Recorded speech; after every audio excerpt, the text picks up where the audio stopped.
Baik, Assalamualaikum warahmatullahi wabarakatuh. Pada minggu lalu kita sudah mempelajari tentang pengkodean konvolusi.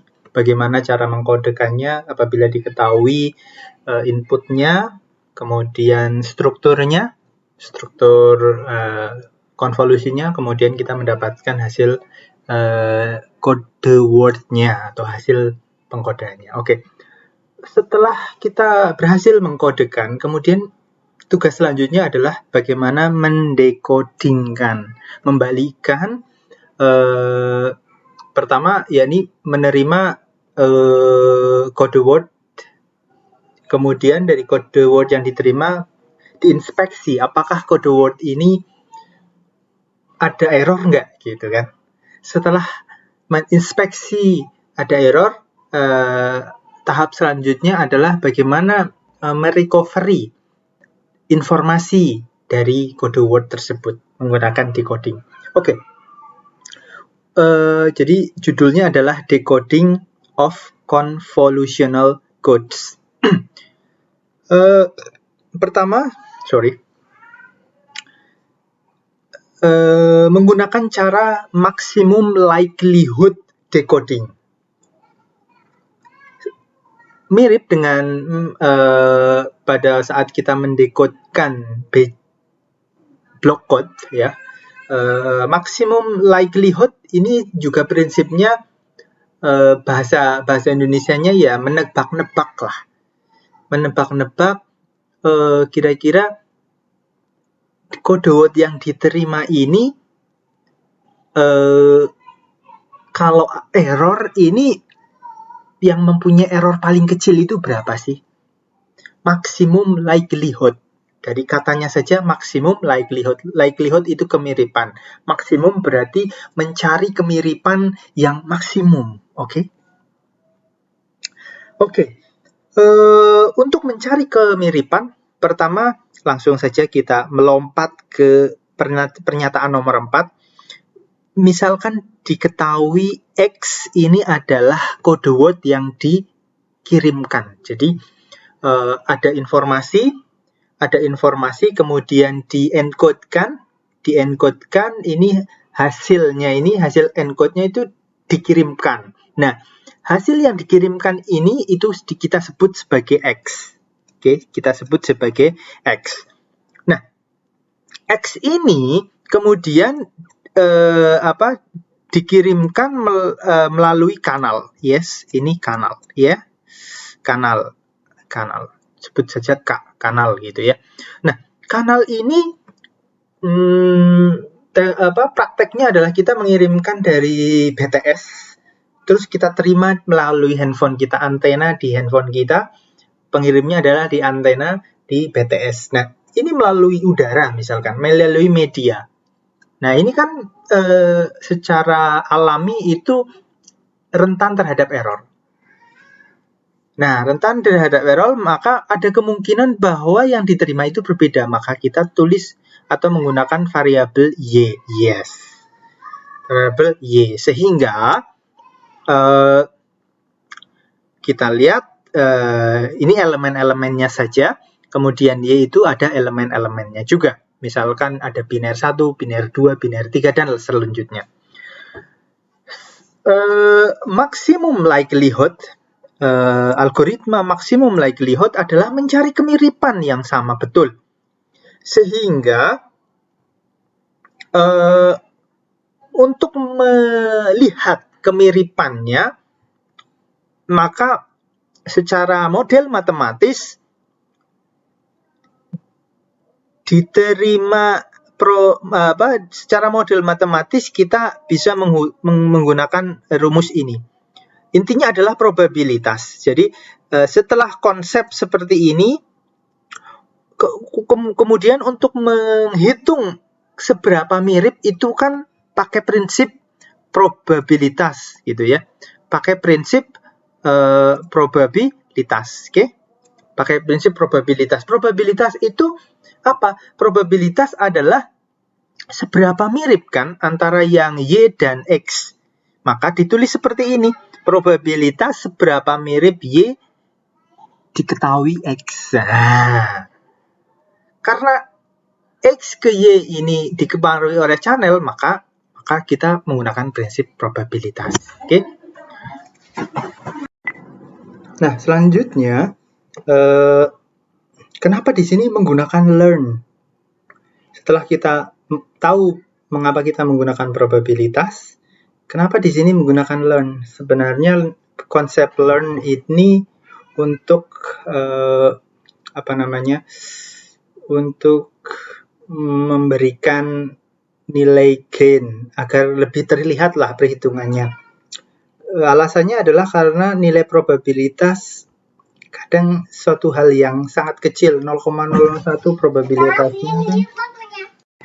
Oke, kita lanjutkan. Kita akan mengambil contoh bagaimana mendeteksi menggunakan algoritma maksimum likelihood. Ini contoh, diasumsikan ada 3 bit message yang dikirimkan dengan struktur konvolusi atau dengan pengkodean konvolusi, kodenya 212.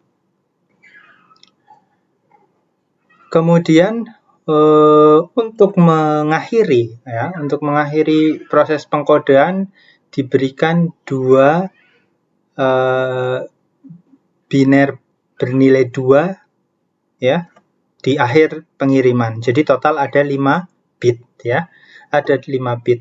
Nah, menggunakan konsep konvolusi dengan struktur 212 maka akan menghasilkan 10 bit ya kode word. Kemudian diasumsikan bahwa channel error probability-nya itu 0,1. Error 0,1. Kemungkinan errornya. Berarti kemungkinan benarnya itu 0,9. Oke. Setelah melewati kanal ya, diterima urutan kode berikut ini 10, 01, 10, 11, dan 00 ya. Ini yang diterima, yang di sisi penerima, bukan di sisi pengirim ya. Oke. Kemudian kode ini ingin diketahui, kemudian didekodingkan menggunakan decoder. Nah, diketahui dengan kode konvolusi 212, silahkan dicek lagi di penjelasan sebelumnya. Maka kita bisa gambarkan struktur trellis code-nya ya, trellis code-nya. Ini adalah skema trellis ya. Skema trellis dari pengkodean ini.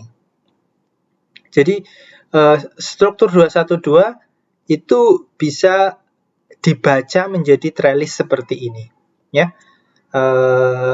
Sekedar remembering, mengingatkan bahwa ini adalah ABCD itu adalah register stage. Kemudian peralihan ini merupakan next stage-nya. Jadi dari kondisi A itu bisa next stage-nya itu bisa kondisi A dan kondisi C. Dari kondisi C ini bisa ke kondisi kondisi B atau kondisi D. Oke. Dan ini setiap perubahan kondisi di sini ada binary 0011 ini di atas perubahan, ini adalah outputnya. Adapun yang ini adalah biner yang diterima ya, 10 ini sama dengan ini. Oke. Ini misalkan dari sini ke sini ya, dari C ke B, outputnya adalah 1. Oke, kita akan langsung dengan kondisi seperti ini, contoh ini kita akan melakukan maximum likelihood decoding. Oke, kita lihat. Nah, dengan diterimanya ini 10, 01, 10, 11, dan 00, itu kita bisa memprediksi jalur mana yang paling memungkinkan. Ya. Jalur mana yang paling memungkinkan. Oke. Kita langsung lihat tabel. Di sini ada path, ada jalur, ada kode yang dihasilkan, ada path metric, ada Hamming distance. Jalur, ini jalur menunjukkan, kita lihat. Jalur 0, 0, 0, 0, artinya ini adalah kode informasi yang di-encode-kan, dikodingkan. Kita lihat. Ini menandakan bahwa inputannya adalah 0, 0, 0, 0, 0. Hasil encode-nya adalah 00, 00, 00, 00, 00. Kemudian path metric adalah oke, nanti saya jelaskan. Kemudian yang kedua, path yang kedua. Ini 0, 0, 1, 0, 0. Ini yang dikirimkan kemungkinannya 0, 0, 1, 0, 0. Maka kode yang dihasilkan ini. Kalau yang dikirimkan 0, 1, 0, 00 ini menunjukkan ininya kan, kode terakhir. Jadi kode ini 20 bit berarti makanya yang terakhir ini 00 semuanya. Ini berarti ada 8 kemungkinan kan, ada 8 kemungkinan informasi yang dikirimkan. Dari 8 kemungkinan ini akan menghasilkan 8 kemungkinan kode word yang dihasilkan, begitu. Tapi kan kita tidak tahu kode mana yang paling benar, gitu kan. Kemudian apabila kita bandingkan kode yang diterima. Nah, coba kita bandingkan kode yang diterima dengan daftar encode di sini. 8 ini.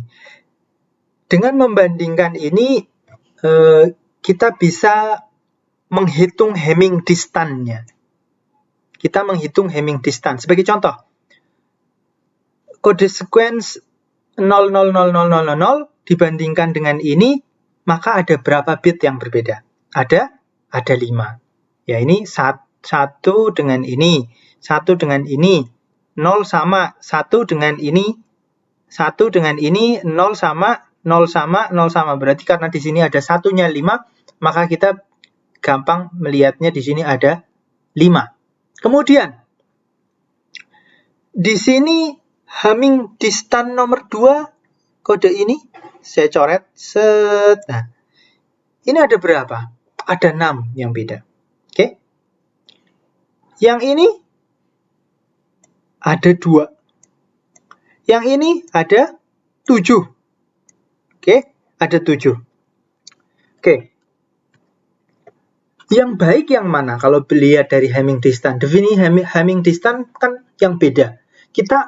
Tujuannya adalah kita mencari yang mirip. Berarti Hamming distance-nya cari yang paling kecil. Nah, ini kemungkinannya. Berarti kemungkinan yang kode sequence yang benar adalah ini. Kode sequence yang benar ini dan yang dikirim informasinya adalah yang ini. 01011.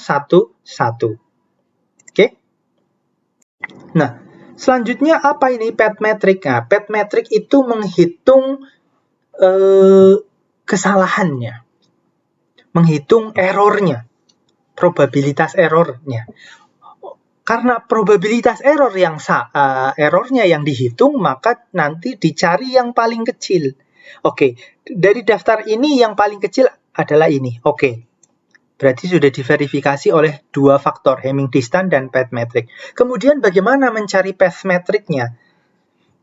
Misal kita sudah tahu Hamming distance-nya ini, maka dari Hamming distance ini kita lihat path-nya adalah lihat gambar ini. Kita lihat ini output-nya kan 00, berarti yang ini. Kemudian 11 outputnya, oh berarti ke sini, set, oke. Kemudian 10, cari ini 10, 10 ini 10, oke, berarti ke sini. Oke, kemudian 11, oh berarti ke sini nih, terus ke sini, oke. Kemudian 00, oh berarti ke sini. Kebetulan sama dengan yang, bukan kebetulan, memang yang garis hijau ini yang menunjukkan path-nya, path jalurnya gitu ya. Nah, jalurnya, bagaimana menghitung path metricnya kemudian? Oke, kita lihat yang jalur pertama outputnya 00, yang diterima 10, berarti yang benar berapa? Yang benar 1, makanya kita tulis 1. Yang benar 1, oke. Kemudian jalur ini outputnya 11, tapi yang diterima 01, berarti yang benar berapa? 1, oke. Kemudian jalur ini outputnya berapa? Outputnya adalah 10 ini. Nah, ini 10 nih. 10. Yang diterima berapa? 10. Berarti yang benar berapa? 2. Yang sini outputnya 11. Output pengkodeannya yang diterima 11. Berarti yang benar berapa? 2.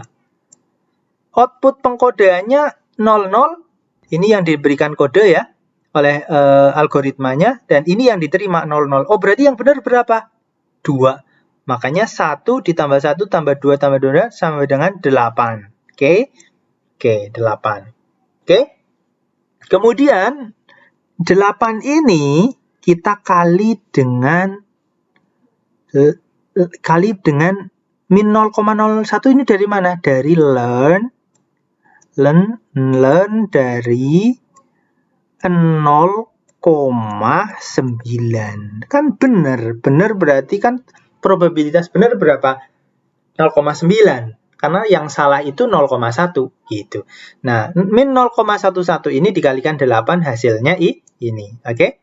Kemudian yang salah, jalur pertama yang salah berapa? Tadi yang benar 1, yang salah otomatis 1. Oh, isinya bitnya cuma 2. Kemudian jalur yang kedua ini yang salah berapa? 1. Jalur yang ketiga yang salah tidak ada, wong benar semua. Yang ini benar semua, ini benar semua. Sehingga 1 tambah 1 sama dengan 2. 2 dikali min 2,3.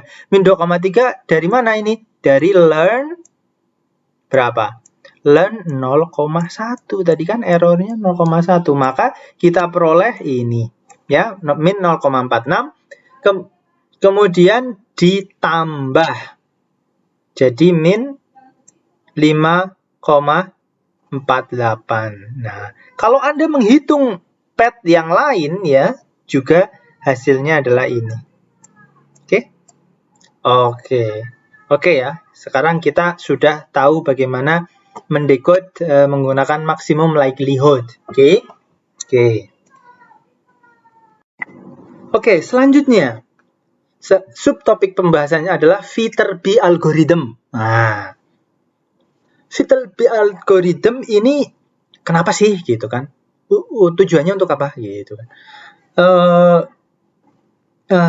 Dari permasalahan sebelumnya bahwa untuk mendekodkan dibutuhkan seluruh kemungkinan ya, seluruh kemungkinan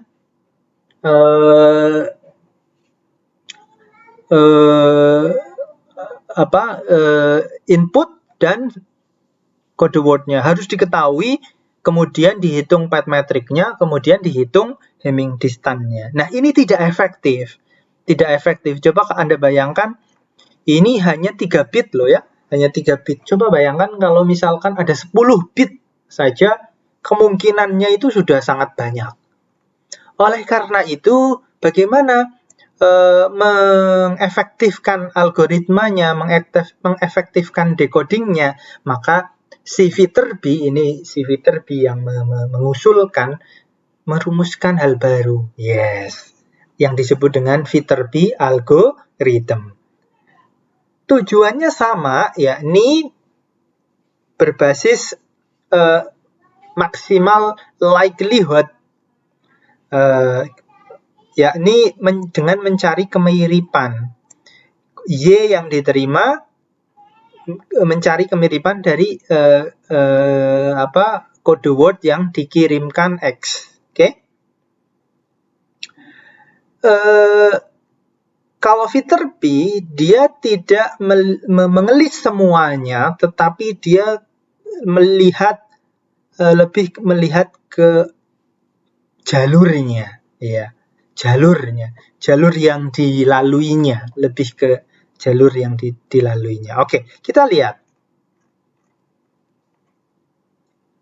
Intinya, apabila ada sebuah trellis, ini trellis S, itu dirujuk oleh dua sumber. Nah, dua sumber ini, maka trellis selanjutnya itu harus dipilih dari salah satunya. Ya, cukup dipilih dari salah satu sumber, tidak perlu dua-duanya. Contoh ini. Contoh titik ini.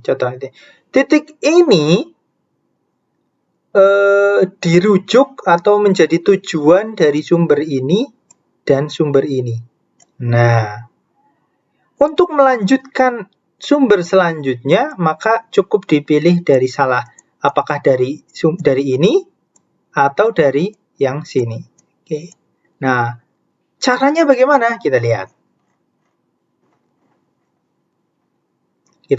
Ya.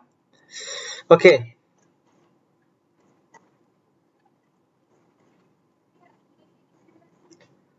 Oke, kita lihat. Nah, ini diketahui ini encodernya, encoder konvolusi. Kemudian Y ini diterima di sisi penerima. Ini strukturnya, kodenya. Kalau dari struktur di sini kita lihat bahwa coding rate-nya adalah 1/2. Kenapa 1/2? Karena inputnya 1, keluarnya 2. Memorinya 2. Memorinya 2. Ini sebagai input. 2 maksudnya ini. Nah, gitu. Oke. Oke, kita lihat. Receiver di sini 011011110101. Itu kita lihat, kita tuliskan di sini. Set. Yes. Ini. 011011. Nah, Oke, kita lihat.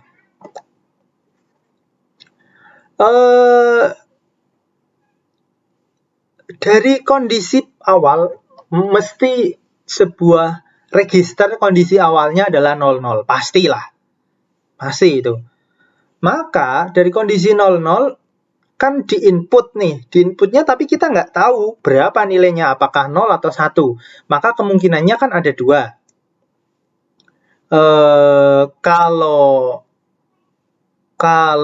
0 ke sini, kalau 1 ke bawah, gitu kan? Oke. Kalau 0 ke sini, kalau 1 ke bawah. Rule-nya seperti itu. Di titik ini pun, kalau ke sini arahnya, berarti inputannya adalah 0. Kalau arahnya ke sini, ke bawah, berarti inputannya 1. Oke. Nah, kembali lagi, ini adalah outputannya, outputan encodernya, ya. Inputannya adalah 0. Yang ke bawah, ini outputan encoder, ini inputannya adalah 1. Oke. Oke, kita lihat. Kita lihat. Kalau kondisinya 00, kondisi register awal saat kondisi di awal kan 00 ya, 00. Kalau dia inputannya 1, nah inputannya 1, maka arahnya ke sini. Set. Oke. Kalau arahnya ke sini, output decodernya kan 011, tapi yang diterima 01.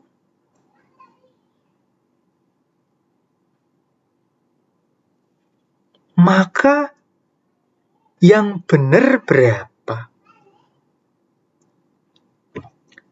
Yang benar cuma 1. Ini 1 dan 1, adapun yang 0 di depan salah. Ya. Salah, makanya kita tulis karena salah. Kita tulis di sini 1. 1. Berarti salahnya 1. Kalau yang ke sini, output decodernya 00, tapi yang diterima 01. Yang salah berapa? 1. Kita tulis 1 di sini. Set. 1. Oke. Kemudian dari titik ini, kalau kita lihat dari titik ini, kalau ke sini kemungkinannya ya 0, input selanjutnya 0, outputnya adalah 11. Padahal yang diterima adalah 10. Kira-kira yang salah berapa? 1. Makanya di sini kita tulis 2. 2 merupakan akumulasi salah yang di sini dan salah yang di sini. Gitu. Oke. 2. Begitu pula kita lihat, ini tadi untuk jalur ke sini salah 1. Kemudian dari sini, kalau inputannya 0 ke sini. 01. 01 padahal di sini 10 ini salahnya berapa? Jadi 3 nih. 3. Oke, salahnya 3. Terus kalau yang dari sini ke sini, output dan encoder 11, padahal yang diterima 10. Berarti yang salah berapa? 1. Nah, dijumlah dari sini, ditambah salah yang dari sini. Jumlahnya 2. Oke. Kemudian ini 1. 1 dari mana? Ini tadi dari jalur ke sini salahnya 1. Kemudian kalau ke sini salahnya jadi 3. Kalau yang ke bawah outputnya 10. Oh, sama. Berarti nggak ada yang salah. Berarti di sini yang salah adalah 1. Nah, dari sini salah akumulasinya itu 1. Oke, 1 kali lagi kita lihat jalur yang biru. Ya, jalur yang biru adalah outputnya adalah output decoder dari ini ke sini adalah 10. Padahal yang diterima adalah 11. Berarti salah berapa? Salah 1. Oke, oleh karena itu akumulasinya adalah di 2. Akumulasi, jadi dari titik sini ke tahap sampai sini melalui jalur ini salahnya 2. Oke. Salahnya 2. Nah, di titik sini,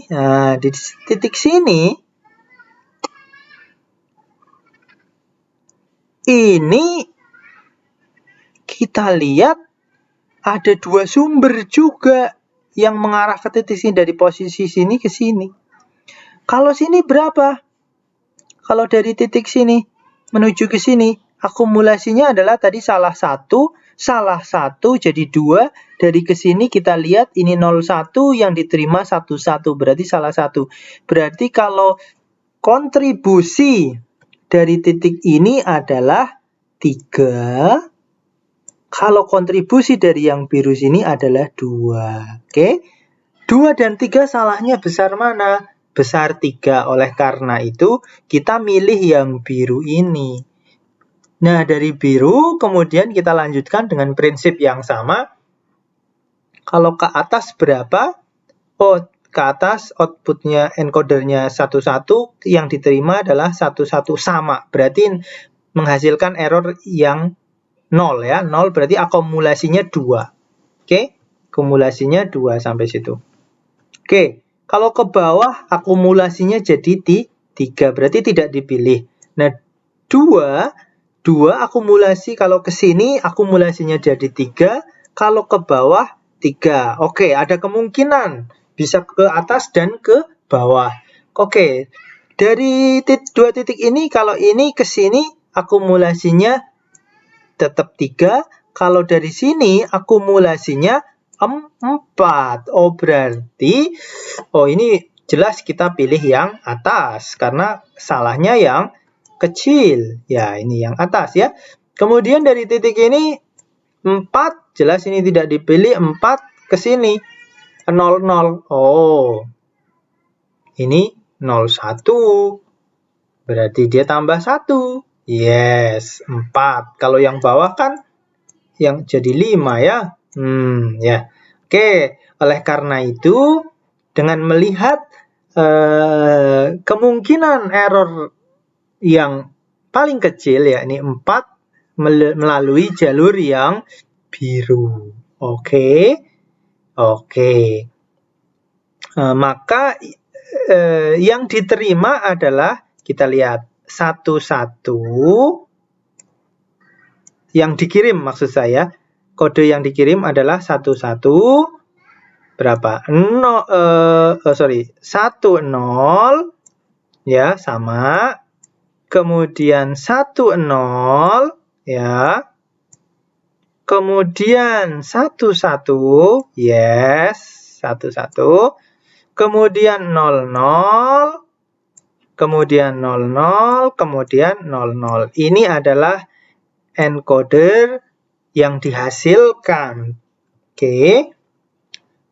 Dengan melihat kemungkinan error yang paling kecil. Oke, ini yang dihasilkan. Coba kita bandingkan dengan 0110. Jadi biner yang diterima itu kalau didekodkan ini menghasilkan hasil ini ya, menggunakan Viterbi. Dengan hasil seperti ini, secara tidak langsung kita juga bisa mengetahui inputan yang benar. Inputan yang kemungkinan paling benar. Kita lihat, ini lihat ke bawah. Ke bawah berarti 1 ya. Ini ke atas atau ke bawah? Ke bawah 1. Dari dua pilihan ini ke atas atau ke bawah? Ke atas, berarti 0. Ini dua pilihan ini ke atas atau ke bawah? Ke atas, berarti 0. Ini ke atas 0, 0, 0. Jadi hasilnya 1, 1, 0, 0, 0, 0, 0. Itu inputannya. Oke. Nah, seperti itu. Oke. Intinya, bagaimana mengakhiri proses decodingan apabila sudah sesuai dengan jumlahnya sudah sesuai dengan kode yang diterima. Ini path-nya. Path-nya itu sesuai dengan binary yang diterima ya. Kira-kira seperti itu. Oke.